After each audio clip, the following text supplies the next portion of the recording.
Bonjour et bienvenue une nouvelle fois sur ce plateau de Chrétiens au quotidien avec Audrey et Mickey Hardy. Audrey, bonjour. Bonjour Nico. Bonjour Audrey. Bonjour Mickey. Bonjour Nicolas, ça va? Bonjour. Bonjour à tous nos téléspectateurs, nos fidèles téléspectateurs. Aujourd'hui, on aimerait vous parler de la famille, notre famille biologique, notre famille, notre papa, notre maman, la relation qu'on peut avoir avec eux et notre vraie famille, la famille du Seigneur. On a posé beaucoup de questions par rapport à notre relation, la relation qu'on avait avant avec notre famille, notre papa, notre maman, la relation qu'on peut avoir aujourd'hui Nos frères et nos sœurs. avec nos frères et nos sœurs. Mickey, pourquoi quand on se convertit, tout d'un coup notre famille soit carrément nous persécute ou il y a quelque chose qui se brise dans le lien qu'on avait avant? Qu'est-ce qui se passe quand on se convertit? Explique-nous. Oui, moi je crois que c'est très important pour que les chrétiens réalisent et comprennent et une certaine lumière sur ce qui se passe quand on est de nouveau.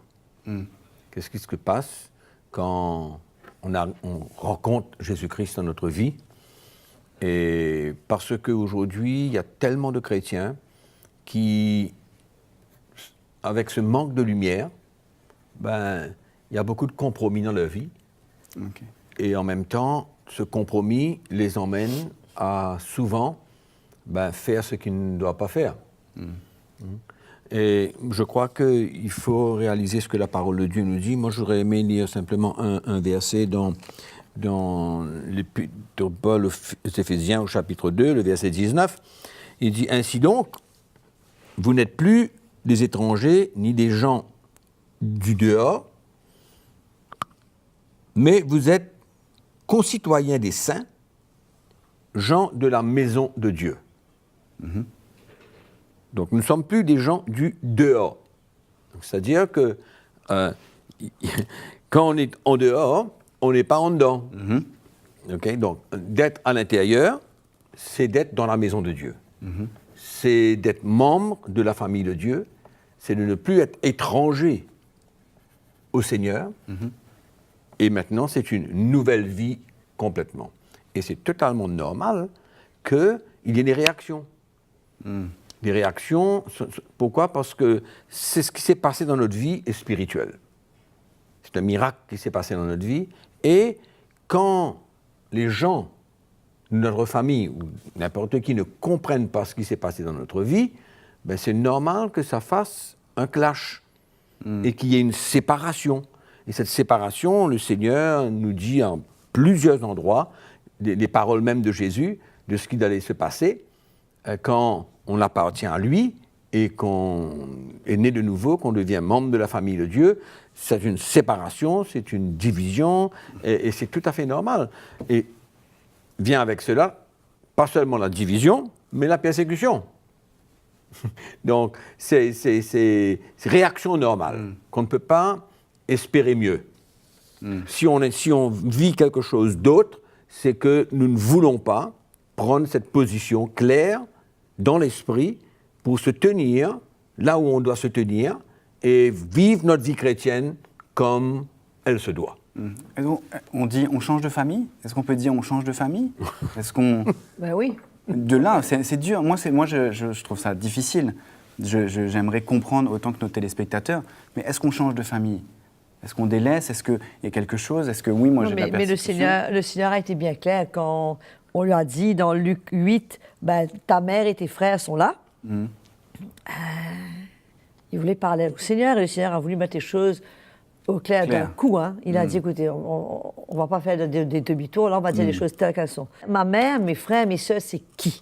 Je ne suis pas là pour reconnaître un lien biologique ou émotionnel, mais ma mère, mes frères, mes sœurs, ce sont ceux qui font la volonté de mon Père et l'a montré ses disciples. En fait, si on est honnête, ce lien familial, cette connexion qu'on ressentait auparavant, on ne la ressent plus maintenant. C'est-à-dire, on est dans leur compagnie, on les aime, c'est sûr, on fera n'importe quoi pour les aider, pour prendre soin, mais il n'y a plus cette connexion-là. Puisqu'ils vivent autre chose et nous, on vit autre chose. Mais par contre, ce qui est extraordinaire, on va rencontrer un chrétien qu'on n'a jamais connu, de toute notre vie. Et la minute qu'on se rend compte et qu'on réalise qu'on aime le Seigneur, le lien est là. Comme il dit Alléluia. Comme il dit Alléluia, on sent que Ça devient notre frère. c'est connecté. C'est connecté, c'est-à-dire que on est vraiment une nouvelle créature en Jésus. Les choses anciennes sont passées. On n'a plus notre origine, disons, on n'est plus la descendance d'Adam, on est la descendance de Christ, du nouvel Adam. Donc cette coupure, elle est réelle. Mais maintenant, bien sûr que si on entretient des liens émotionnels et qu'on a peur de prendre une position, de peur d'être rejeté, ah ben là, ça va directement entraîner le compromis. Exactement. Ce que tu disais, Mickey, en fait, c'est notre émotion, les relations, l'émotion qu'on a et qu'on garde peut-être avec nos parents qui nous attristent finalement. Exactement. Si on reste dans les émotions et si on ne grandit pas et si on ne comprend pas, c'est cette lumière-là qu'on a besoin d'avoir. D'où nous sortions et d'où on est maintenant. Alors, moi je vais lire 1 Pierre chapitre 2 pour aider nos téléspectateurs à comprendre ce qui s'est passé quand nous sommes enfants de Dieu. 1 Pierre chapitre 2, verset 9, l'apôtre Pierre dit « Vous, en s'adressant aux chrétiens, au contraire, vous êtes une race élue, un sacerdoce royal, une nation sainte, un peuple acquis. » Amen. Un peuple acquis pour Dieu. Le sacrifice de Christ, le sang qui a été versé à la croix, nous emmène dans une nouvelle famille pour tous ceux qui le croient et qui sont nés de nouveau, une nouvelle famille, une nouvelle race, une nouvelle nation. Amen. C'est extraordinaire ce qui se passe. Et c'est ça que le chrétien a besoin de comprendre. Que c'est très bien, nous avons un père et une mère, ils nous ont fait grandir, ils nous ont éduqués, etc. Et à un moment donné, ce qui s'est passé dans ma propre vie et dans la vie d'Audrey, c'est qu'à un moment donné, cette nouvelle naissance a mis une coupure, mais franchement, Carré. direct, du jour au lendemain. Parce que il y avait une réaction spirituelle. Ce n'est pas qu'ils ne nous aimaient plus en tant que fils et filles, et ce n'est pas que nous ne les aimions pas en tant que père et mère, mais ça a créé automatiquement une cassure dans l'esprit. Et là, pour le chrétien, il a besoin de comprendre qu'il est maintenant un nouveau peuple. Il appartient à Dieu, il est d'une nouvelle nation, une nouvelle race.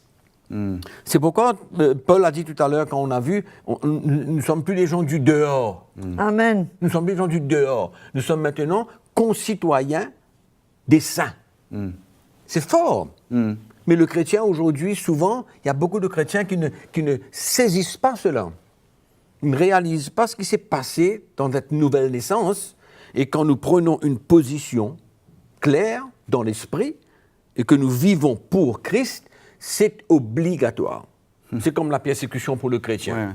Même en dehors de sa famille, il sera persécuté pour ce qu'il fait, l'Église sera persécutée, la famille va nous persécuter, nos amis vont nous persécuter. C'est une réaction normale. Et ceux qui sont persécutés sont ceux qui prennent une position. Ceux qui ne sont pas persécutés sont ceux qui marchent Un compromis. dans un compromis, ils ont des relations émotionnelles, ils n'ont pas la lumière de ce qui s'est passé dans leur vie.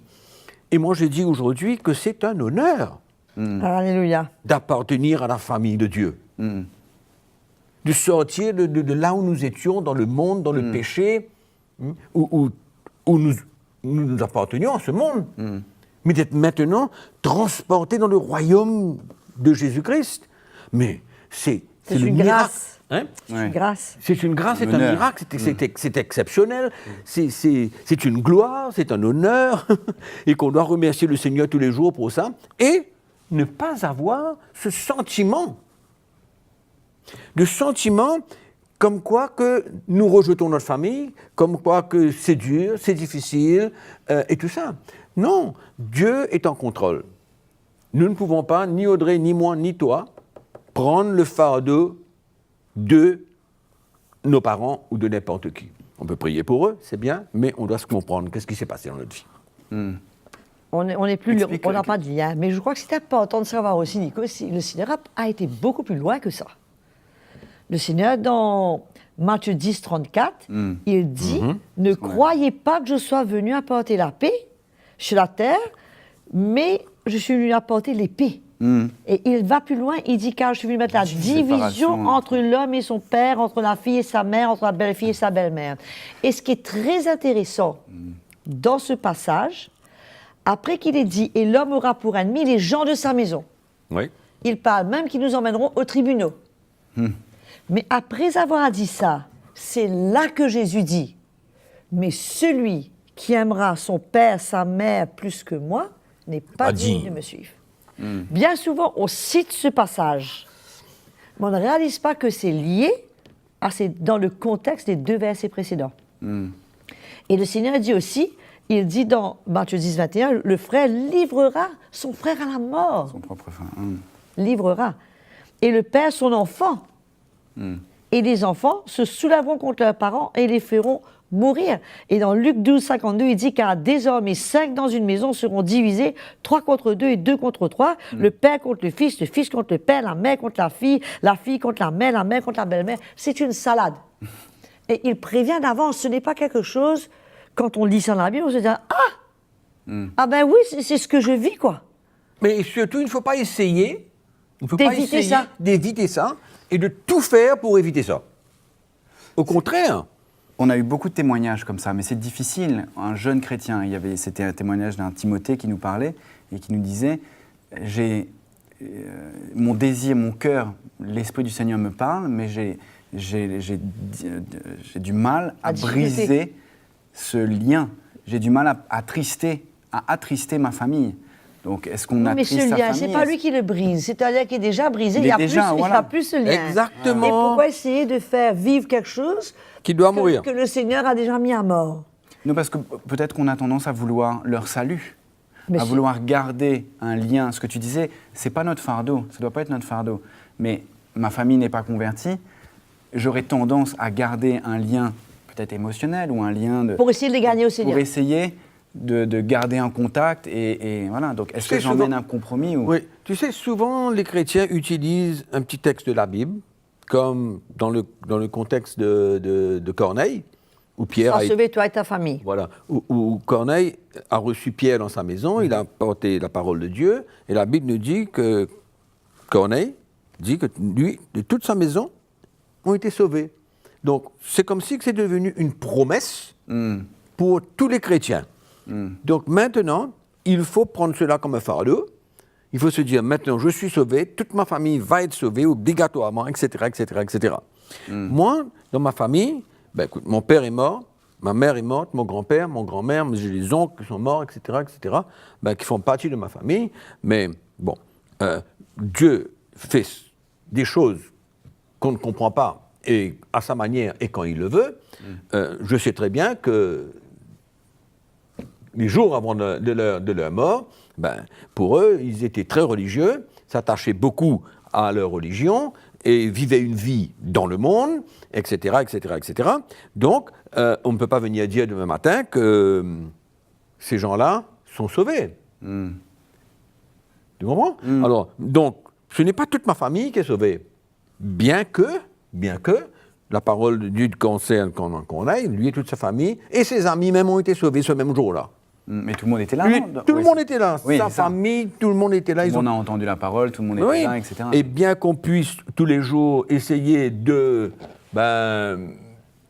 témoigner, parler de la parole de Dieu, les aimer, les essayer... On ne peut pas forcer. On ne peut pas. On ne peut pas. Le plan de Dieu, c'est le plan de Dieu, et puis nous avons besoin de continuer notre petite course et ne pas nous inquiéter de leur vie. Ne pas nous inquiéter, surtout ne pas prendre cela comme un fardeau. Je crois que c'est important. Il y a une promesse, il y a une parole où le Seigneur parle au geôlier et lui dit « Si tu crois, tu seras sauvé, toi et ta famille. » Donc, c'est bien un verset sur lequel beaucoup de chrétiens s'appuient. Que nous, on sera sauvés avec toute notre famille. Non, il a dit ça au geôlier directement. Oui, c'est ça. C'est une promesse que les chrétiens, sur lesquels les chrétiens s'appuient. Mais si on réalise bien que si on commence, si cette promesse-là devient vraie, mais bien vite le monde entier sera sauvé. Tout le monde, oui. Ça va aller, ça va prendre comme le feu dans la poudre. Mais il y a un truc qui est très important, que le Seigneur va nous prévenir.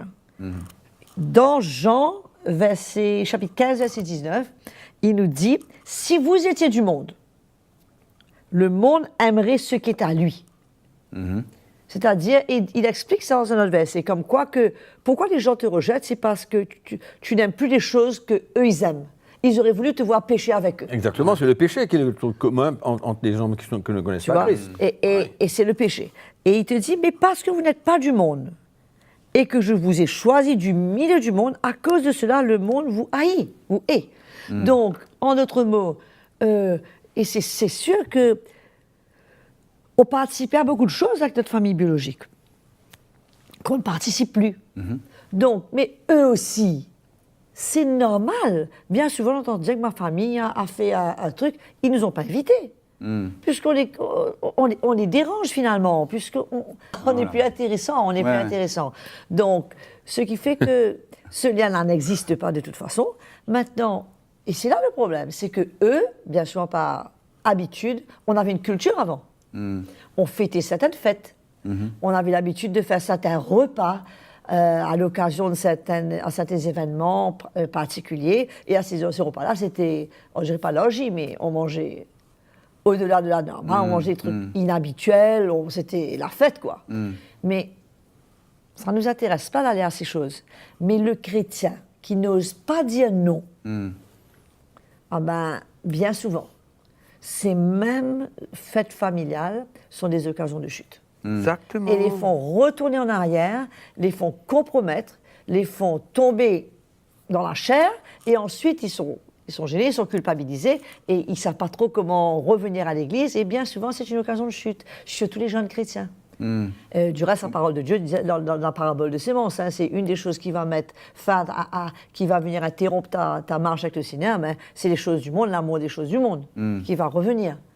Et c'est un danger. Le péché. Puisque quand on parle, si vous étiez du monde, le monde aimerait ce qui est à lui. Mais ça parle de notre famille aussi, là. Puisque notre famille est dans le monde. Bien sûr. Ça, c'est indirectement lié. Donc, que la persécution vienne du monde, peu importe de quelle catégorie du monde, nos amis, nos familles, Mickey et moi, je me souviens, quand on est né nouveaux, mes neveux n'avaient pas le droit de venir chez moi. Ils étaient interdits, puisqu'on était tellement dangereux, quoi. Je ne sais pas ce qu'on allait faire, moi j'aimerais toujours savoir ce qu'on va faire, mais je ne sais pas ce qu'on a fait. Essayer de les convertir. Mais franchement, ils pensent qu'on va aller laver le cerveau, alors que probablement c'est eux qui ont le cerveau lavé. Qui n'ont jamais réfléchi à ce qu'ils croient, ils ont cru des choses, ils ont avalé tout ce qu'on leur a dit depuis tout petit, et nous maintenant on est arrivés à comprendre quelque chose, mais c'est normal que ce lien, est-ce que ça veut dire que j'aime plus ma maman? Non, bien sûr que j'aime ma maman. Je ferai n'importe quoi pour ma maman, mais comment tu dis, cette relation, c'est plus là.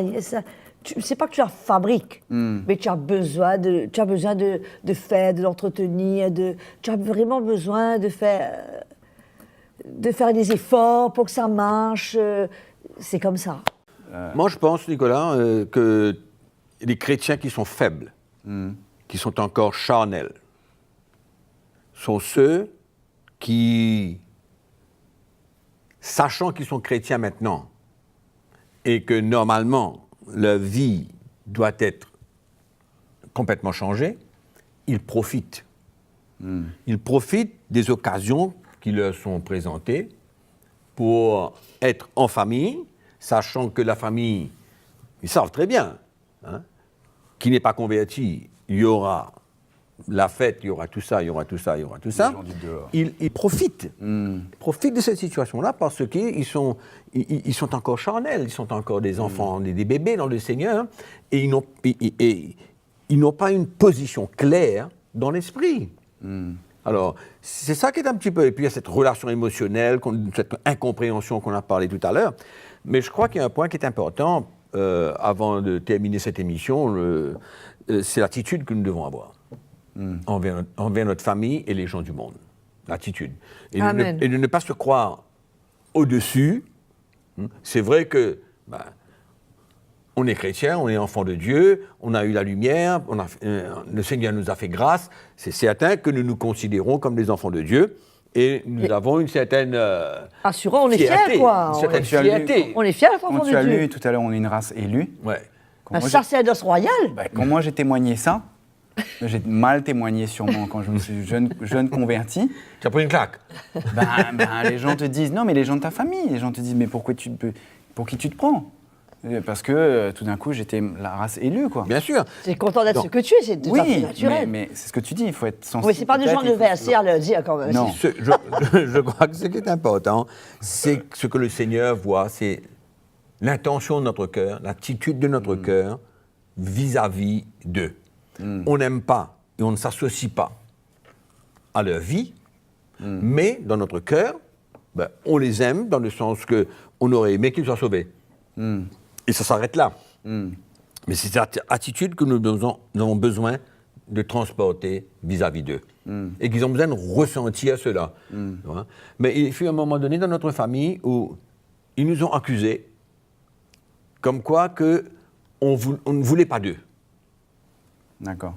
Mais au fait, finalement, quand on regarde la réalité, c'est eux qui ne voulaient pas notre présence. Pourquoi? Parce qu'ils avaient peur qu'on les convertisse, qu'on les emmène à changer pour leurs enfants, nos petits-neveux, etc., etc., etc. Donc finalement, ça devient quelque chose de compliqué à vivre s'il n'y a pas une position claire.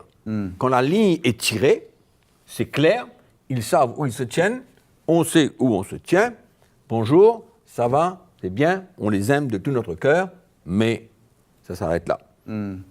Par contre, je crois que je veux encourager les spectateurs à ne pas faire les bêtises que nous avons faites. Puisque dans notre zèle, quand on vient de connaître le Seigneur, on est zélé, mais on fait beaucoup de bêtises, quoi. On essaye, je me souviens, on voulait tellement que nos familles se convertissent. Oui. Ben, on essayait de les faire avaler la Bible, quoi. On leur donnait tous les versets, et on disait, mais vous êtes, c'est écrit, regardez. Si un homme est né de nouveau, on ne vous parle pas de quelque chose d'extraordinaire, c'est noir sur blanc, mais si la lumière ne vient pas du Seigneur. Ils ne comprennent pas.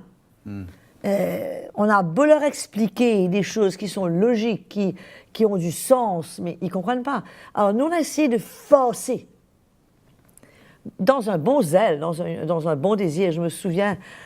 c'est un manque de lumière, de notre part. Aïe, c'est terrible. Mais souvent, c'est tout le temps... Est-ce que c'est tout le temps jeunes convertis? On est comme ça ou pas? C'était terrible. On a eu une époque, il y a eu un jour, il y a eu une prophétie dans l'Église que le Seigneur revenait bientôt et qu'il fallait qu'on avertisse la famille.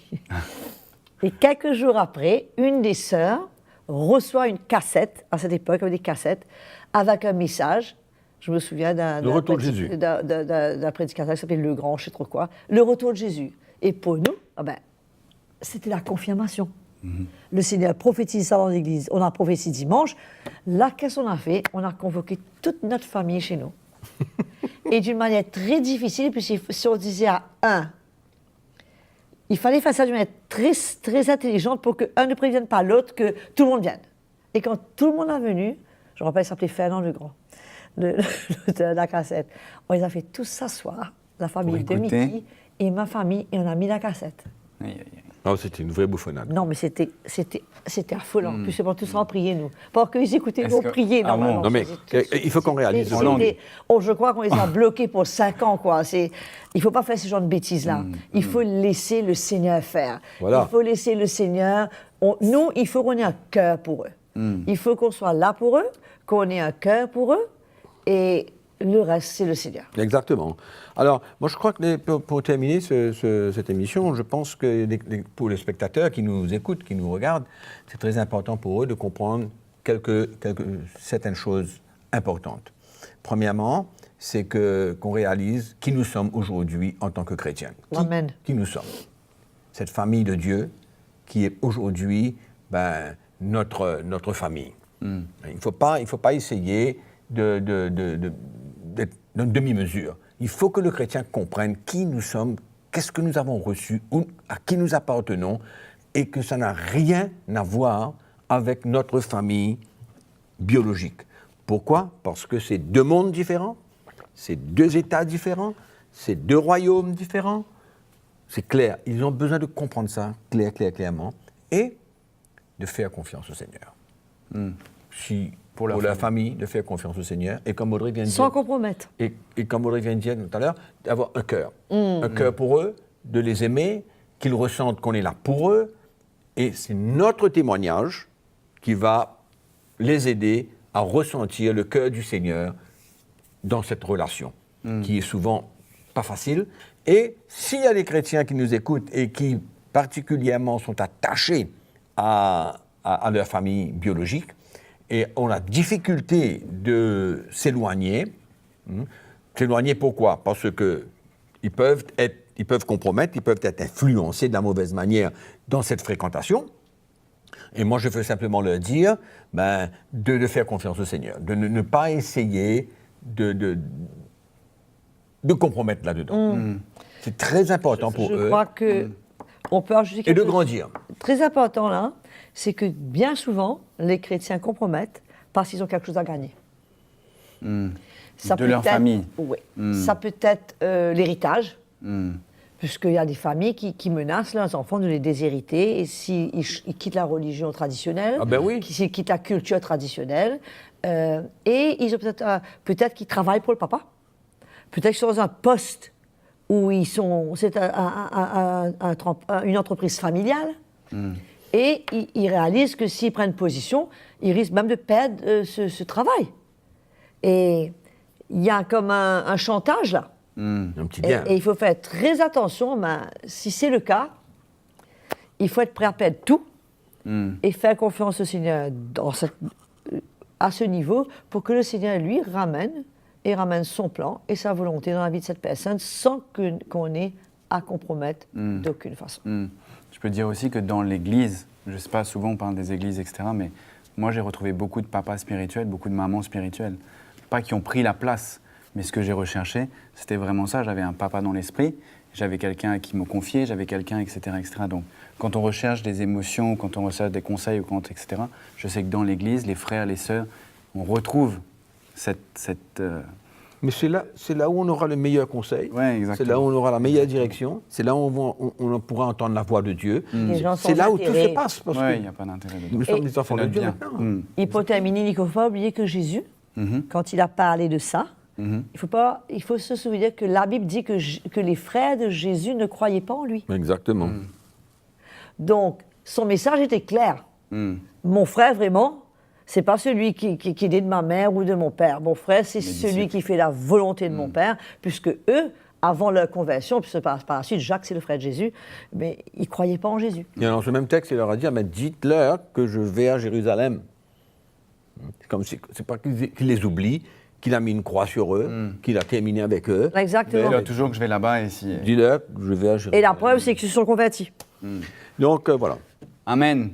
Ok. C'était super. Merci beaucoup à tous nos fidèles téléspectateurs. J'espère que cette émission vous a servi, qu'elle vous a appris à vous tenir et les relations que vous avez avec votre famille, émotionnelle ou spirituelle, en tout cas que ça vous a servi. Moi, je vous dis à très bientôt pour une nouvelle émission. Merci beaucoup Audrey. Amen, Nico. Merci beaucoup Mickey. Mon À plaisir. très bientôt. Merci beaucoup et à une prochaine émission. Au revoir.